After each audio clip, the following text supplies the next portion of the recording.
নির্বাচন হবে, সেই নির্বাচনে ইনশাআল্লাহ আমরা আমাদের এই মাঠ আপনি জানেন, এই মাঠে আপনি 2000 এই রাস্তাটা করে দিবেন।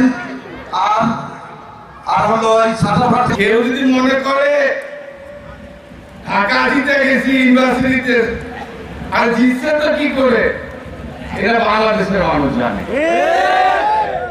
যাদেরকে যারা 15টা বছর আমাদেরকে শোষণ করলো, আমাদের উপর হামলা করলো, আমাদের উপর গুলি চালালো, আমাদের জীবন থেকে বছরের পর বছর মাসের পর মাস আমাদের জীবন থেকে কেড়ে নিল, ওই আওয়ামী লীগের সঙ্গে আতাত করে।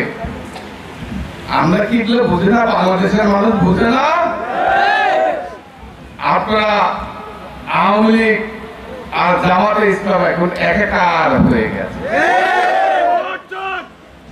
বিএনপি কে ঠেকাইতে হবে, বিএনপি কে ঠেকাইতে হবে। এই জন্য ঢাকা বিশ্ববিদ্যালয় আতাত করে আজকে ষড়যন্ত্র এবং চক্রান্ত করে তারা ভেবেছে ঢাকা বিশ্ববিদ্যালয় জিতলে বলে সারা দেশে জিতে